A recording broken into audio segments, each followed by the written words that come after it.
Hello friends, कैसे हैं आप लोग। मैं आशा करती हूँ आप सब बहुत अच्छे होंगे। और अभी मैंने चाय बस अपनी ख़त्म की है, तो मैं सोच रही थी कि आज मैं एक रेसिपी भी बनाने जा रही थी।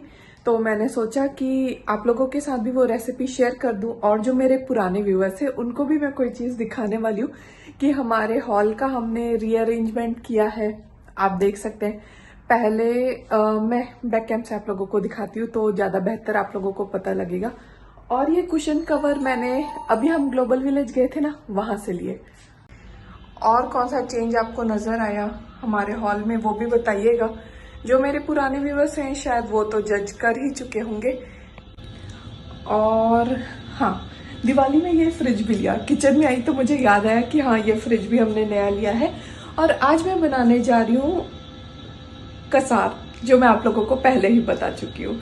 तो चलिए देख लेते हैं उसमें क्या क्या इंग्रेडिएंट्स हैं। बहुत इजी है, पर थोड़ा नया तरीके से है, तो मैंने सोचा कि आप लोगों के साथ शेयर कर लेती हूँ। मैंने ये सारी चीज़ें ली हैं, क्लोजली देख लेते हैं क्या क्या है। ये है सनफ्लावर का सीड, पंपकिन सीड, अखरोट, पिस्ता, बादाम और ये मगज और गोंद।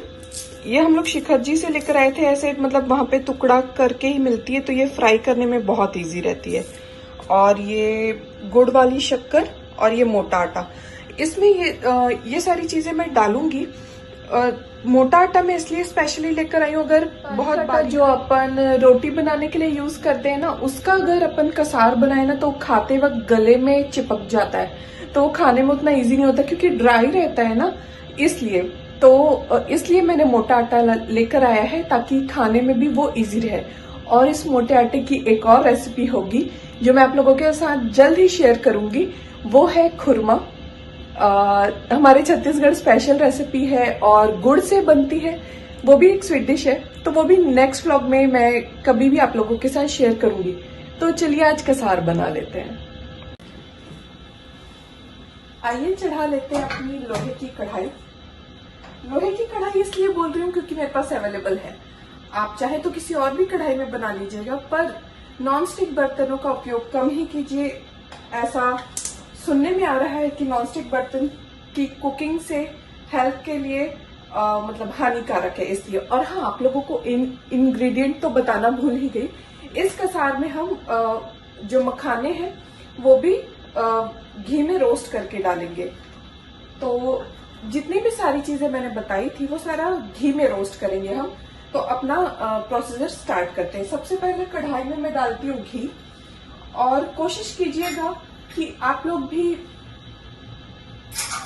जो बादाम है उसको सबसे लास्ट में फ्राई कीजिएगा, क्योंकि मुझे ऐसा लगता है जब भी हम बादाम फ्राई करते हैं उसमें घी में उसका मतलब एक कलर सा रह जाता है, फिर ना बाद में वो घी भी वेस्ट होता है और यूज करने का भी मन नहीं होता है। तो बेहतर है कि बादाम सबसे लास्ट में ही फ्राई किया जाए।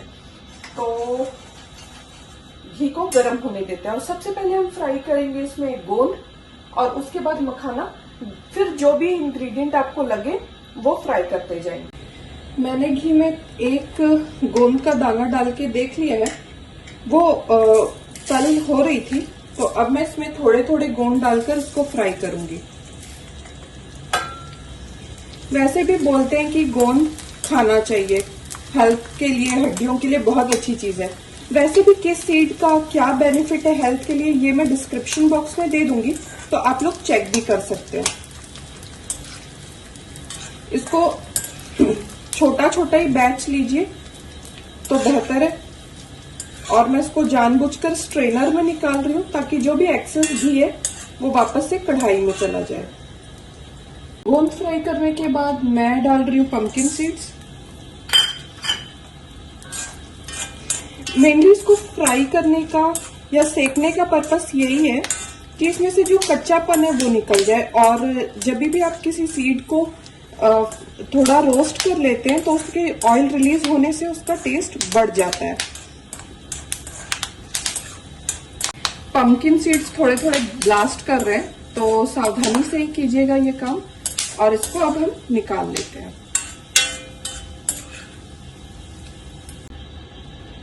अब मैंने कौन सा सीड डाला है ये आप मुझे कमेंट करके बताइएगा।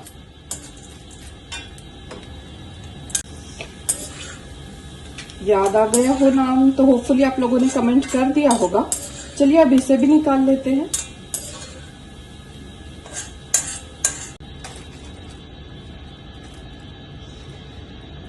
अब हम डाल रहे हैं 4 मगज। ये मगज के बीजों का ना सब्जी की ग्रेवी, जो जैन ग्रेवी बनती है सब्जी की, उसमें बहुत यूज होता है और इसका टेस्ट भी बहुत अच्छा रहता है। इसको भी स्लोली, मतलब मीडियम टू स्लो फ्लेम में ही हम इसको रोस्ट करेंगे। और ये भी थोड़े थोड़े ब्लास्ट हो रहे हैं, आवाज आप सुन ही पा रहे होंगे। ये थोड़ा जल्दी सिक जाते हैं तो जल्दी से, मतलब जलने के पहले इसको हमें निकालना होगा।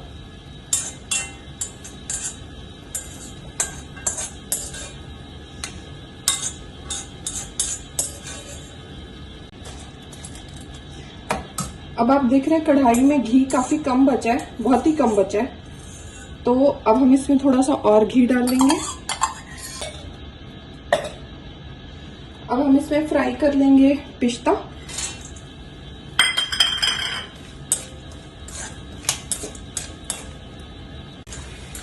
चलिए ये भी फ्राई हो गया, इसे भी निकाल लेते हैं। इसके बाद हम सेकेंगे अखरोट, फिर सेकेंगे बादाम और लास्ट में मखाने।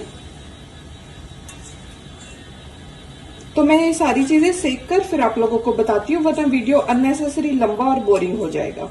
हमने सारे ड्राई फ्रूट्स फ्राई कर लिए। अभी जो आटा है ना वो भी ड्राई रोस्ट कर लेंगे, उसमें घी डालने का जरूरत नहीं है, वो हम ड्राई रोस्ट ही करेंगे। तो मैंने नाप के लिए ये बाउल लिया है। इस बाउल से मैं 1 कटोरी आटा लूंगी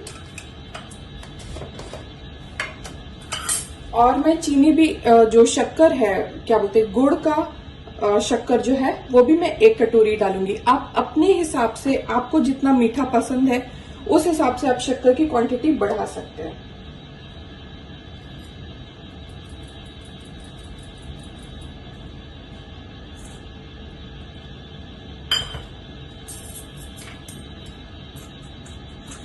इसको भी मतलब अच्छी खुशबू आने लग जाए आटे की, सिके हुए आटे की, तब तक इसे हमें सेकना है।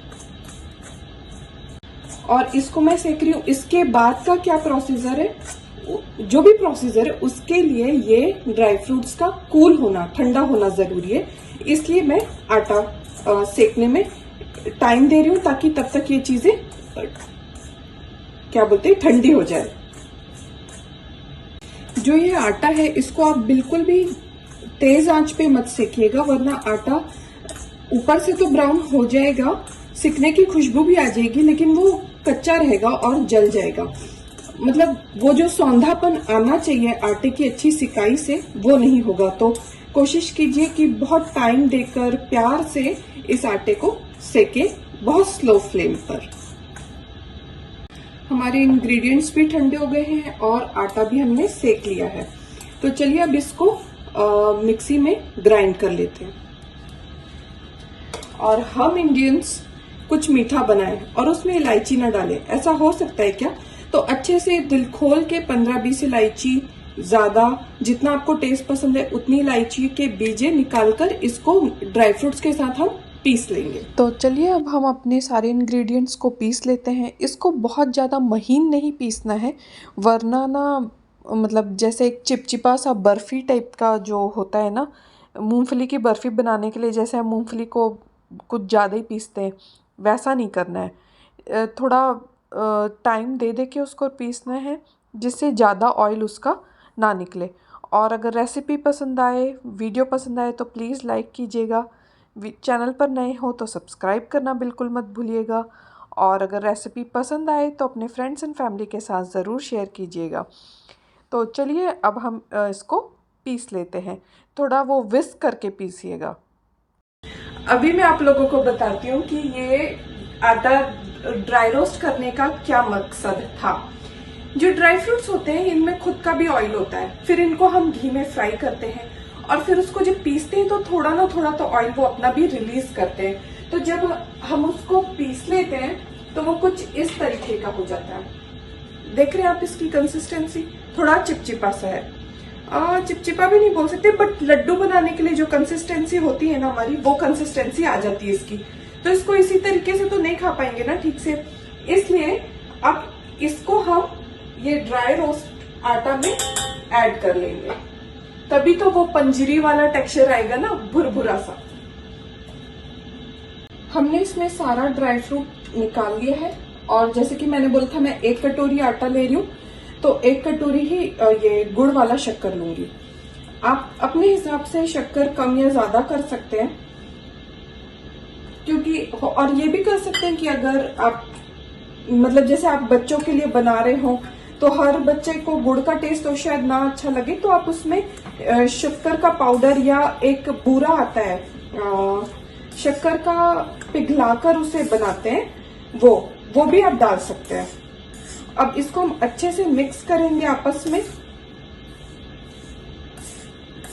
गैस बंद है क्योंकि मुझे ज्यादा बर्तन छपाने नहीं है, इसीलिए मैं इसी कढ़ाई में इसको अच्छे से मिक्स करूंगी। ये हमने बहुत अच्छे से मिक्स कर लिया है, पर क्योंकि अभी ये थोड़ा गर्म है तो मैं इसको अभी किसी कंटेनर में भरकर नहीं रखूंगी, नहीं तो हो सकता है कि जो हमने गुड़ इसमें डाला था वो थोड़ा मेल्ट हो जाए गर्मी की वजह से। तो ये जब पूरी तरीके से ठंडा हो जाएगा तब फिर मैं इसको किसी कंटेनर में भर लूंगी। और जैसे कि मैंने आप लोगों को पहले भी बताया था, इसके जो भी इंग्रेडिएंट्स मैंने डाले हैं उसके हेल्थ बेनिफिट्स डिस्क्रिप्शन में मैंने दे रखे हैं, तो आप लोग वो चेक कर सकते हैं। और ये डायबिटिक लोग भी खा सकते हैं क्योंकि इसमें हमने गुड़ डाला है, क्योंकि हर किसी को थोड़ी ना थोड़ी क्रेविंग तो होती ही है मीठे की, तो थोड़ा ये हेल्दी ऑप्शन है एज कम्पेयर टू अदर मिठाई। तो ये ठंड के दिनों में जरूर बनाइएगा, और अगर बनाते हैं तो मुझे कमेंट करके जरूर बताइए। आज मैंने ये जानबूझकर इसलिए बनाया क्योंकि शाम में मुझे खाना बनाने का है नहीं, आज मुझे शाम में खाना नहीं बनाना है, क्योंकि विक्की की ना कॉन्फ्रेंस है, ये अजान चल रही, शायद आप लोगों को आवाज भी आ रही होगी, तो उनकी कॉन्फ्रेंस है, तो उनका डिनर वहीं हो जाएगा, तो मुझे खाना बनाना नहीं है। दोपहर में मैंने राजमा राइस बनाए थे, तो सब्जी है तो मैं रोटी के साथ खा लूंगी, इसलिए मैंने सोचा कि टाइम है तो उसका सदुपयोग करना चाहिए। तो मेरी आज की रेसिपी कैसी लगी आपको, ठंड स्पेशल, कमेंट करके जरूर बताइएगा। मिलती हूँ नेक्स्ट व्लॉग में, टिल देन बाय बाय, मास्सलामा।